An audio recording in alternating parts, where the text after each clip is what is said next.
Welcome to my podcast, The Empowered and Inspirational Women in the Vedic Age.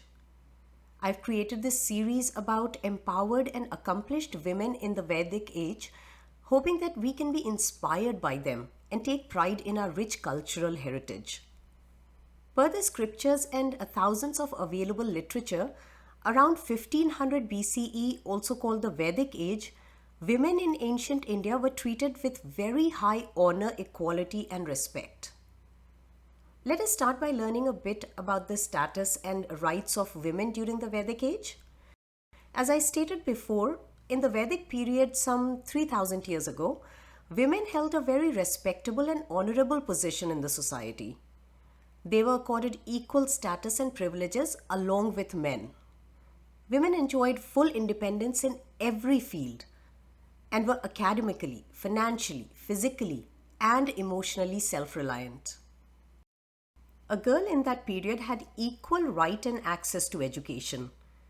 Women were fully entitled to all 16 sanskars, meaning rite of passage at various stages of life, like upnayan, meaning initiation into learning, as well as brahmacharya, which is celibacy. There were two main paths for women to choose from. They could be Brahmavadinis or Sadyodvahas. The former Brahmavadinis were lifelong students of theology and philosophy, while the latter Sadyodvahas pursued their studies only until marriage. Brahmavadinis were the speaker and revelers of Brahma, meaning the source or God. The oldest Ved, which is the Rig Ved, contains several hymns composed by as many as 27 Brahmavadinis, like Apala, Gargi, Ghosh, just to name a few. More so, if a woman wanted to pursue knowledge and decided not to get married, they had complete freedom to do so as well without any constraints. During the Vedic period, women had the right to choose any field as their profession, be it music, dance, martial arts, education, court minister, priest, or any other field.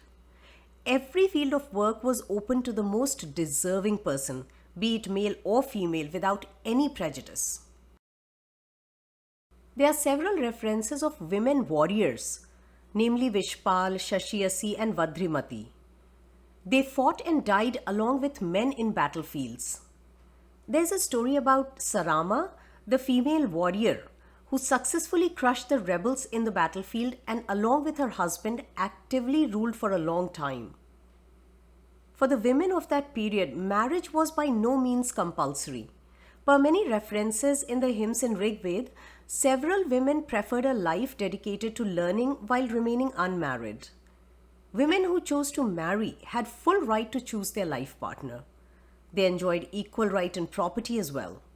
Widow remarriage, intercaste marriages were all permitted and very acceptable.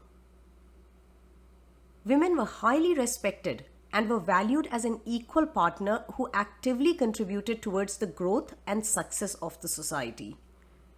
In this series, we will learn and explore about few of the Brahmavadinis and Vidushis. Let's first learn the basic difference between the two. Brahma in Sanskrit means the one source or God, and Vadini means the speaker.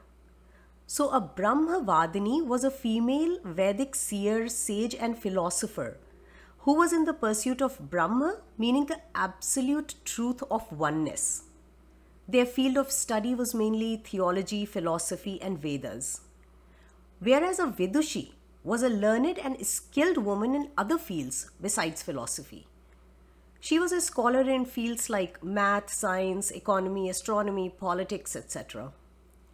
These were highly intelligent and learned women who chose the path of skill and knowledge.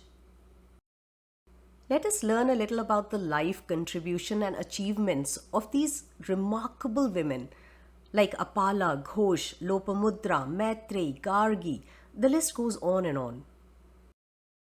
My wish and hope is that our current and future generation feels inspired by these women. We need to appreciate and learn from the Vedic society, which was so advanced that it nurtured and encouraged human potential rather than divide or suppress talent based on rudimentary concepts of caste, creed, or gender.